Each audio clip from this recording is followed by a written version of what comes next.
శాసనసభలో Congress hands up. BRS వ్యూహంతో రాష్ట్ర ప్రభుత్వానికి ముచ్చెమటలు. కృష్ణా జలాలు హక్కులపై Harish Rao counter attack. CM Revanth సహా 8 మంది మంత్రులకు సమాధానం. బీఆర్ఎస్ నల్లగొండ సభ పిలుపుతో కాంగ్రెస్లో కలవరం. హడావిడిగా అసెంబ్లీలో ప్రాజెక్టుల తీర్మానం. తెలంగాణ కోసం బీఆర్ఎస్ జల సాధన ఉద్యమం. ఇవాళే మర్రిగూడ వేదికగా భారీ బహిరంగ సభ. దేశవ్యాప్తంగా కాంగ్రెస్ పార్టీకి నేతల రాజీనామాలు. మహారాష్ట్రలో మాజీ CM Ashok Chavan good bye. నేడే అన్నదాతల ఢిల్లీ చలో మార్చు. రాజధానిలో అమల్లోకి 144 సెక్షన్. భద్రత కట్టుదిట్టు.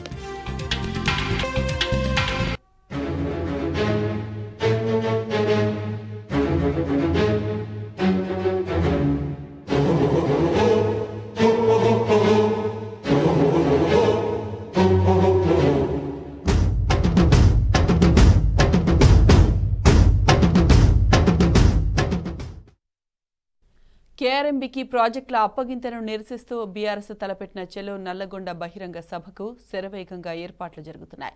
కృష్ణా జలాల పరిరక్షణ కోసం బీఆర్ఎస్ చేపడుతున్న పోరాటంలో కదం తొక్కుతున్నారు అన్నదాతలు. నల్లగొండ శంఖారావం కోసం ఆసక్తిగా ఎదురుచూస్తున్నారు.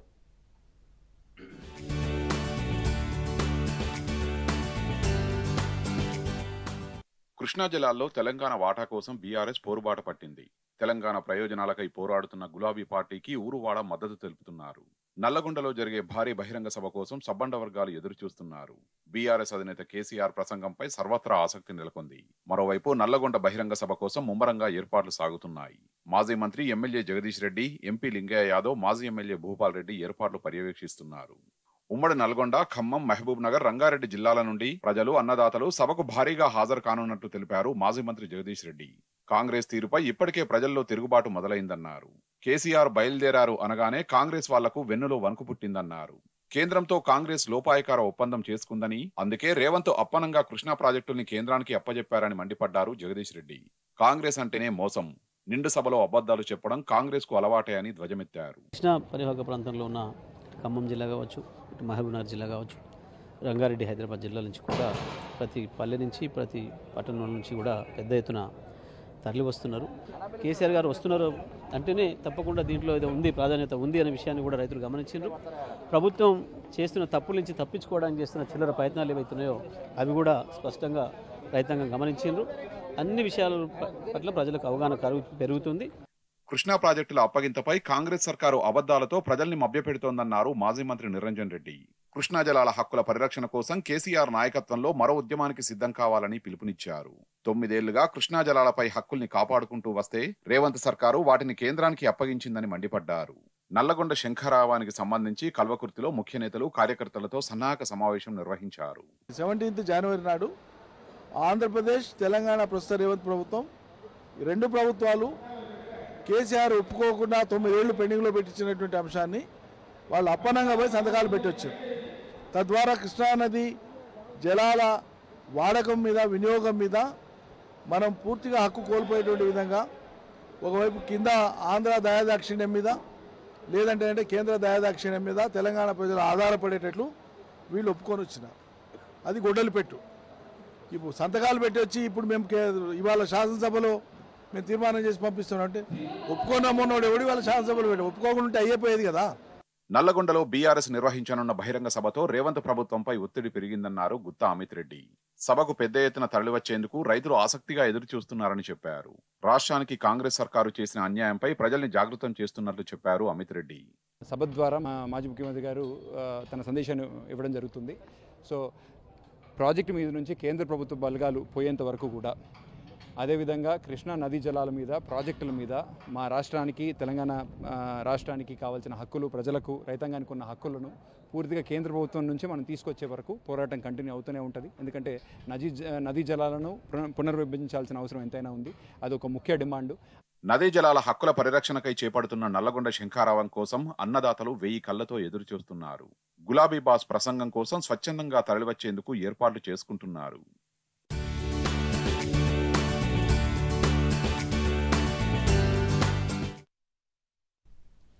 అధికారంలో ఉన్నా లేకున్నా ప్రజల పక్షాన పోరాటం చేసే పార్టీ బీఆర్ఎస్ పార్టీ అని వ్యాఖ్యానించారు ఎంపీ బడుగుల లింగయ్య యాదవ్. సాగర్ ఆయకట్టు ఎండుతున్నా కాంగ్రెస్ పార్టీ నాయకులలో చలనం రావడం లేదని మండిపడ్డారు.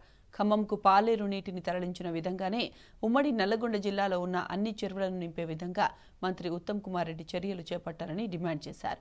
బీఆర్ఎస్ అధినేత కేసీఆర్ సభ పెడుతుంటే ఆ సభను చూసి భయపడుతూ మేడిగడ్డ సందర్శన పేరుతో కాంగ్రెస్ చిత్రమైన కార్యక్రమాలను చేపడుతుందని విమర్శించారు. చలో నల్లగొండ సభను విజయవంతం చేసేందుకు రైతులంతా ఎంతగానో ఎదురుచూస్తున్నారని చెప్పారు. కృష్ణా రివర్ బోర్డుకు చెప్పొద్దని చెప్పి దీంతో ఈ ప్రాంత రైతుల యొక్క బతుకులు ఆగమైపోతాయి అనేటువంటి దాని మీద బీఆర్ఎస్ పార్టీ కేసీఆర్ గారి నాయకత్వంలో రేపు నల్గొండలో 2 గంటలకు రైతులతోటి రైతు కూలీలతోటి మా బీఆర్ఎస్ పార్టీ బ్రహ్మాండమైనటువంటి బహిరంగ సభను ఏర్పాటు చేస్తుంది. ముఖ్యంగా హుజూర్ నగర్ నుంచి కోదాడ్ నుంచి మిర్యాలగూడ సాగర్ ఈ ప్రాంతం రైతాంగం అంతా ఎడమకాల కింద ఉన్నటువంటి రైతులు పెద్ద ఎత్తున ఈ కాంగ్రెస్ ప్రభుత్వానికి నిరసన తెలపాలి అని చెప్పి ఉమ్మడి జిల్లా అంతా కూడా ఉమ్మడి జిల్లా కాకుండా 14 జిల్లాలు ఏదైతే నాగార్జున సాగర్ తోటి ఎఫెక్ట్ ఉండేటువంటి రైతాంగం అంతా కూడా రేపు పెద్ద ఎత్తున కదిలొస్తున్నారు. భారీ నీటిపారుదల శాఖ మంత్రి హుజూర్ నగర్లో గెలిచి హుజూర్ నగర్ ప్రజల యొక్క రైతుల యొక్క ఓట్లతోటి గెలిచి మంత్రి అయినటువంటి ఉత్తమ్ కుమార్ రెడ్డి గారు దీన్ని ఆపకపోవటం బాధాకరమైనటువంటి విషయం. కృష్ణా జలాలు గనుక ఈ సాగర్ను శ్రీశైలాన్ని కేఆర్ఎంబీకి ఒప్పజెప్పి కేంద్రం చేతులు పెడితే మీరు చరిత్రహీనులైతారు. కాంగ్రెస్ పార్టీ కానీ మీరు కూడా మీ ముఖ్యమంత్రి మీరు. నీళ్ల విషయంలో కాంగ్రెస్ సర్కారు వ్యూహం బెడిసికొట్టింది. మాజీ మంత్రి హరీష్ రావు అసెంబ్లీ వేదికగా రాష్ట్ర ప్రభుత్వ తీరును ఆధారాలతో సహా ఎండగట్టారు. ప్రాజెక్టులు, నీళ్ల పంపిణీ, కేఆర్ఎంబీ సమావేశాలపై సర్కారును నిలదీశారు. బీఆర్ఎస్ అధినేత కేసీఆర్పై నోటికొచ్చినట్లు మాట్లాడిన మంత్రులకు ధీటైన సమాధానమిచ్చారు. గతంలో సోనియా గాంధీని రేవంత్ రెడ్డి బలిదేవత అన్నారని గుర్తు చేసి గట్టిగా చురకలంటించారు. హరీష్ రావు స్ట్రాంగ్ కౌంటర్లకు జవాబివ్వలేక సీఎం రేవంత్తో పాటు మంత్రులు నోరెళ్లబెట్టారు. 2009లో ఒక వ్యక్తి కరీంనగర్ జిల్లా ప్రజలు తరుముతే అక్కడి నుంచి పారిపోయి పాలమూరు జిల్లాకు వలస వస్తే అయ్యో పాపం వలస వచ్చిండని చెప్పి ఆదరించి ఎంపీగా గెలిపిస్తే పోయి అదే పత్తాటు పోయిండు. ఈయన గారు కేసీఆర్ గారిని కరీంనగర్ నుంచి తరిమితే మహబూబ్నగర్ వచ్చిందన్నారు. ఆయన జీవితంలో ఓటమెరగని నాయకుడు. సిద్దిపేటలో అయినా, కరీంనగర్ అయినా, మహబూబ్ నగర్ అయినా, గజ్వేల్ అయినా. మరి నిన్ను కొడంగల్ తరిమితే నువ్వు మల్కాజిగిరికి వచ్చినావా? నువ్వెందుకు వచ్చినావు మల్కాజిగిరికి? ఒకవేళ మమ్మల్ని చూపిస్తే 2 ఏళ్ళు మిమ్మల్ని చూపిస్తాయి. మాకు 299 టీఎంసీలు సరిపోతాయి. ఆంధ్రులకు 510 టీఎంసీ ఇచ్చి ఆన్ రికార్డ్ చెప్పి లాస్ట్ ఇయర్ మీరు ఏదో ఈ 50-50 వాటర్ షేరింగ్ గురించి చెప్పినారు స్పీకర్ గారు. They have accepted 512,299 TMC from 2015 to 2022. చాలా చెప్పేటి ఉన్నాయి మీ అబద్ధాలని. వారు నిలబడి ఒక అబద్ధం ఆడినరు, అవాస్తవం చెప్పిన అది చెప్తా. వారు ఏమన్నారు తెలుసా? లాస్ట్ ఇయర్ అట ఈ 50-50 అనేది గత సంవత్సరం అడిగినరు, మొదలు అడగనే లేదు అన్నారు. I will read out.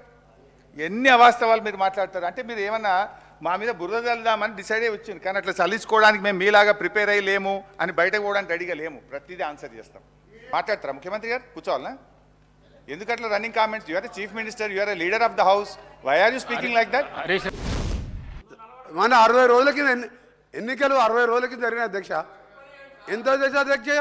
ఎక్కడ కూడా బొటాబొటి డిపాయిడ్ చూసినాక 11 సీట్లల్లో ప్రజలు చెప్పుతో కొట్టినట్టు ఒక్కొక్క ఎమ్మెల్యే 60-70 వేలతో గెలిచినంటే సార్. ఇప్పుడు స్పీకర్ సార్, రాహుల్ గాంధీని కూడా అమేథీలో చెప్పుతో కొట్టినట్టే మరి. సార్ ఒక రిక్వెస్ట్,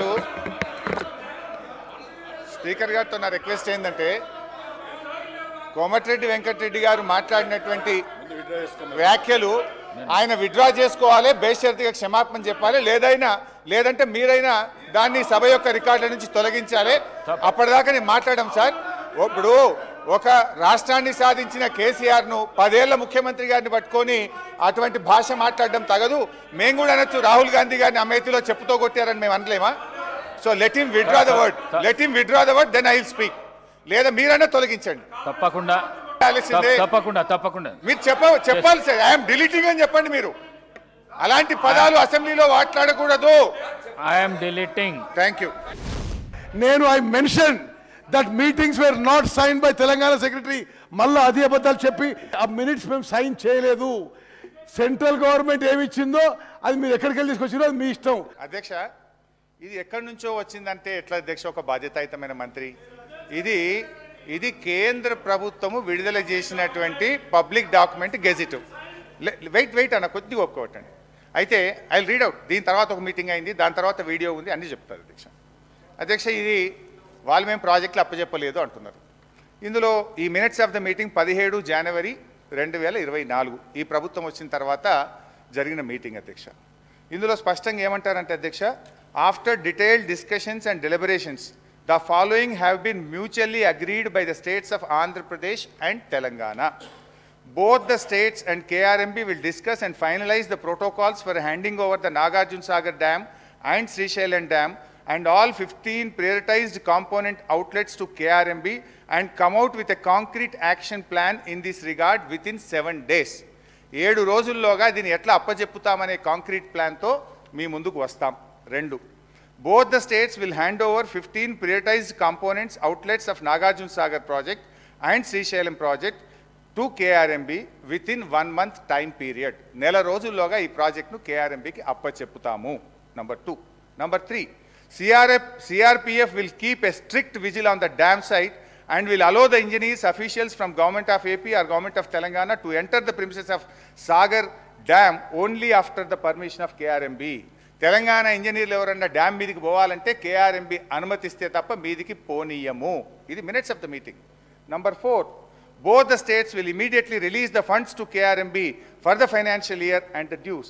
అంటే రాష్ట్రాలు KRMB నడవడానికి డబ్బులు కూడా వెంటనే విడుదల చేస్తాం. ఇది minutes of the meeting number 1. దీని తర్వాత ఏమైంది అధ్యక్ష? వీరు ఉత్తమ్ కుమార్ రెడ్డి గారు మాట్లాడుతూ ఈ మినిట్స్ ఆఫ్ ద మీటింగ్ మేము సంతకం పెట్టలేదు, ఇది మాకు సంబంధం లేదు అన్నారు. ఇది తెల్లారి ఇది ఏ రోజు అయింది అధ్యక్ష? ఇది 17వ తారీఖు మీటింగ్ అయింది, జనవరి 17. 18వ తారీఖు పొద్దున్నే నేను పేపర్లు తీసిన, న్యూస్ పేపర్ చూస్తే పొద్దున్నే వెలుగు దినపత్రిక, తెలంగాణకు అన్యాయం ఆంధ్రప్రదేశ్కు లాభం.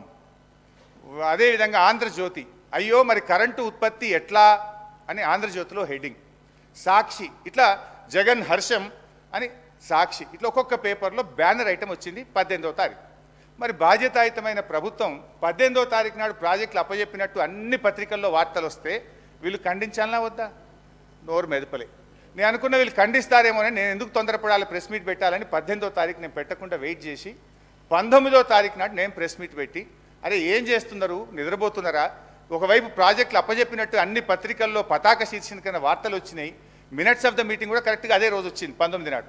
ఇట్లా మినిట్స్ ఆఫ్ ద మీటింగ్ వచ్చింది, మీరు ఏం చేస్తున్నారు అని చెప్పి నేను ప్రెస్ మీట్ పెట్టి ప్రభుత్వాన్ని గట్టిగా నిద్ర లేపే ప్రయత్నం చేస్తే అధ్యక్ష వీళ్ళు ఎప్పుడు రాసిండ్రు లెటరు? ఇప్పుడు ఉత్తమ్ కుమార్ రెడ్డి గారు అన్నారు మేము లెటర్ రాసినది తప్పు అన్నారు. ఎన్నడు రాసిండ్రు? మేము లొల్లి పెట్టి నల్గొండ మీటింగ్ అనౌన్స్ చేసి కేసీఆర్ గారు మీటింగ్ పెట్టినాక 27 జనవరి 2024 నాడు లెటర్ రాసిన. అంటే 10 రోజులకు మీటింగ్ అయినాక 10 రోజుల దాకా మరి మీరు నిద్రపోతున్నారా? ఒకవేళ అది తప్పు అయితే తెల్లారే ప్రెస్ మీట్ పెట్టి ఖండించాల్సి ఉండే, తెల్లారే కేంద్ర ప్రభుత్వానికి లేఖ రాయాల్సి ఉండే. మినిట్స్ ఆఫ్ ద మీటింగు మీకు 19వ తారీఖు నాడు బయటకు వచ్చినాయి. వెంటనే మీరు ఆ మినిట్స్ బయటకు రాగానే స్పందించి 20 నాడో 21 నాడో రాయొచ్చు కదా. 27వ తేదీ దాకా మీరు రాయలేదు అంటే మీ యొక్క నిర్లక్ష్యము, మీరు ప్రాజెక్టులు అప్పచెప్పడానికి ఒప్పుకున్నారు. ఇక్కడ ప్రజల్లో నిరసన వచ్చేటట్టుంది, ఏదో అన్యాయం జరుగుతుందని అప్పుడు 27వ తారీఖు నాడు ఉత్తరం రాశారు. హరీష్ రావు గారు నేను చెప్తున్నా, చాలా చిల్లర రాజకీయాలు చేస్తున్నాడు, చాలా చిల్లర రాజకీయాలు చేస్తున్నాడు. బికాజ్ నేను ఇరిగేషన్ మంత్రిగా ముఖ్యమంత్రిని కూర్చొని మేము అప్పచెప్తున్నామంటే ఆయన ఇంజనీర్ ఇట్లా అన్నాడు, అటెండర్ ఇట్లా అన్నాడు అంటే ఏమన్నాడు వాళ్ళు? ఈ చిల్లర రాజకీయం, ఈ భాష మాట్లాడొచ్చా అధ్యక్ష? సరే, మా ఉత్తమన్న ఫ్రస్ట్రేషన్ నేను అర్థం చేసుకుంటలే. ఏంటంటే మా ఉత్తమన్నకి ఏంటంటే పుట్టు కాంగ్రెస్ వాది, 6-7 సార్లు గెలిస్తే అయ్యో నేను ముఖ్యమంత్రి కాకపోతే అని చెప్పి పాపం బాగా రంది ఉన్నది. కృష్ణా నదిపై ప్రాజెక్ట్స్ అప్పచెప్పము అని చెప్పిన తర్వాత ఈ చిల్లర మాటలేందండి? నిజంగా టూ మచ్. ఏదో గ్రామ పంచాయతీ చేస్తున్నాడు ఆయన అధ్యక్ష. అంటే గ్రామ పంచాయతీలు అంటే అంత చులకన ఉత్తమ్ కుమార్ రెడ్డి గారికి? గ్రామ పంచాయతీలను అవమానపరిచే విధంగా ఉత్తమ్ కుమార్ రెడ్డి గారు అంటే గ్రామ పంచాయతీలో మంచి చర్చలు జరగవు, గ్రామ పంచాయతీలో అంత మంచి జరిగింది. అధ్యక్ష, స్పీకర్ సార్, నా రిక్వెస్ట్ ఏంటంటే 2 విషయాలు. ఒకటేమో ఎక్కడి నుంచో తెచ్చిన కాయిదాలు అని అట్లా మాట్లాడడం కరెక్ట్ కాదు. నేను చూపించిన కాయిదాలన్నీ కూడా రాష్ట్ర ప్రభుత్వ జీవోలు, కేఆర్ఎంబి మీటింగ్ మినిట్స్, కేంద్ర ప్రభుత్వం యొక్క మినిట్స్, మీ ఈఎన్సీ గారు మాట్లాడిన వీడియో చూపించిన. బట్ అధ్యక్ష, నా రిక్వెస్ట్ ఏంటంటే ఇప్పుడు నేను చూపించిన వీడియో కూడా సభ రికార్డులోకి పోవాలి. అధ్యక్ష, మీరు ఆ వీడియోను దయచేసి చూపించే ప్రయత్నం చేయాలి. ఎందుకంటే వారు వీడియోలు చూపిస్తే కరెక్ట్, కానీ మేము వీడియోలు చూపిస్తే తప్పు అనేది కూడా. 6 దశాబ్దాల కోరిక నెరవేరుస్తా అని చెప్పిన దేవదారి అక్కడ కేసీఆర్ గారు కూర్చొని అన్నారా లేదా? గౌరవనీయులు మా వెంకన్న గారు మాట్లాడినరు, మా లీడర్ దేవత అన్నారండి. మరి మీ లీడర్ బలిదేవత అన్నాడు కదా, అదే సోనియా గాంధీని. వీడియోలు చూపిస్తా, బలిదేవత అన్నాడు కదా. సరే, బ్రాడర్ కాజ్ కోసం, తెలంగాణ అనే బ్రాడర్ కాజ్ కోసం తప్పనికి ఏం రాదు. ఇక సర్కాస్టిక్ తప్ప మంచిగా ముఖ్యమంత్రి అయిన ముఖ్యమంత్రి లెక్క మాట్లాడు. కాంగ్రెస్ అబద్దాలను అసెంబ్లీ హరీష్ రావు తనదైన శైలిలో తిప్పికొట్టారు. అసెంబ్లీ వేదికగా నీళ్లు, రాష్ట్ర హక్కులపై హరీష్ రావు ఇచ్చిన ప్రసంగానికి కాంగ్రెస్ ప్రభుత్వం వద్ద సమాధానమే లేకుండా పోయింది. సీఎం రేవంత్తో సహా 8 మంది మంత్రుల ప్రశ్నలకు ధీటుగా బదిలిస్తూ సాగిన హరీష్ రావు ప్రసంగం అష్టావధానాన్ని తలపించింది.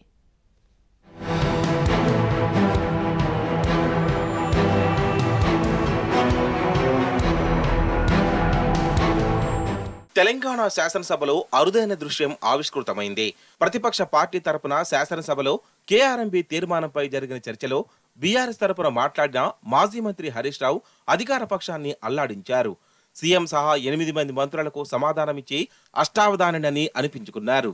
హరీష్ సమాధానాలతో ఆత్మరక్షణలో పడిపోయిన అధికార పక్షం సభ్యులు ఏం చెయ్యాలో అర్థం కాక చివరికి రన్నింగ్ కామెంట్లతో అడ్డు తగలాలని ప్రయత్నించారు. సీఎంతో సహా కాంగ్రెస్ సభ్యులు చేసిన రన్నింగ్ కామెంటరీకి కూడా హరీష్ ధీటుగా సమాధానమిచ్చారు. అసెంబ్లీ సమావేశాల లైవ్ చూస్తున్న వారైతే హరీష్ ప్రసంగాన్ని క్షణం కూడా మిస్ కాకుండా చూడడం విశేషం. కృష్ణా జలాల్లో తెలంగాణకు జరిగిన అన్యాయం గురించి చెబుతూనే తన ప్రసంగానికి అడ్డు వచ్చిన వాళ్లను హరీష్ రావు మూతోడు జవాబిచ్చారు.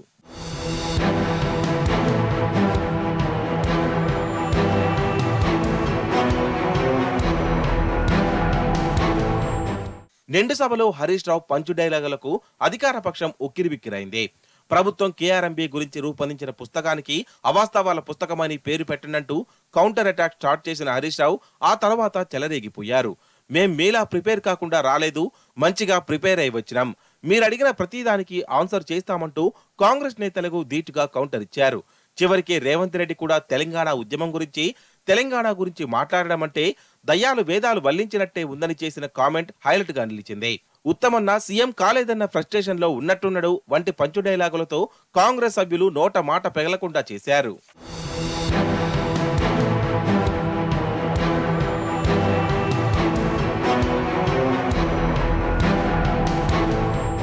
హరీష్ రావు కౌంటర్ అటాక్ అడ్డుకునేందుకు సీఎంతో సహా 8 మంది మంత్రులు శతవిధాలా ప్రయత్నించారు. ఒకరి తర్వాత ఒకరుగా హరీష్ రావు స్పీచ్ ను అడ్డు తగులుతూ రన్నింగ్ కామెంటరీతో విసిగెత్తించాలని చూశారు. అయినా ఎక్కడా తొనకని ఆయన ఎగ్జాంపుల్స్ తో సహా తిప్పికొట్టడం విశేషం. CM Revanth, deputy CM Mallu Bhatti Vikramarka, మంత్రులు ఉత్తమ్, పొన్నం ప్రభాకర్, శ్రీధర్ బాబు, తుమ్మల, జూపల్లి, వెంకటరెడ్డి ఎదురుదాడికి దిగిన హరీష్ ను అడ్డుకోవడం చేత కాలేదు. ఎమ్మెల్యే రాజగోపాల్ రెడ్డితో పాటు ఇతర సభ్యులు మధ్యలో కలగజేసుకునేందుకు ప్రయత్నించారు.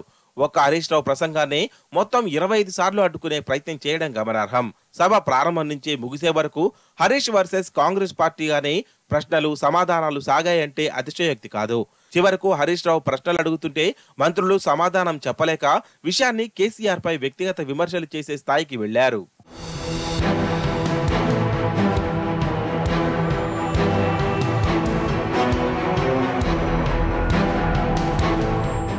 అసెంబ్లీ వేదికగా కాంగ్రెస్ అబద్దాలను ఏకిపారేసిన హరీష్ రావుపై బీఆర్ఎస్ తో పాటు ప్రజలు ప్రశంసల జల్లు కురిపిస్తున్నారు.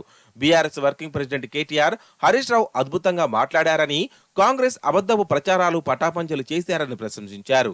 కృష్ణా జలాలు, కేఆర్ఎంబీ గురించి కాంగ్రెస్ చెప్తుంది సత్యదూరమని సాక్ష్యాలతో సహా చెప్పారని అభినందించారు. నల్గొండ బహిరంగ సభలో పార్టీ అధ్యక్షుడు కేసీఆర్ కాంగ్రెస్ పార్టీ తప్పుడు ప్రచారాలను, రాష్ట్రానికి చేస్తున్న అన్యాయాన్ని ఎండగడతారని కేటీఆర్ వెల్లడించారు.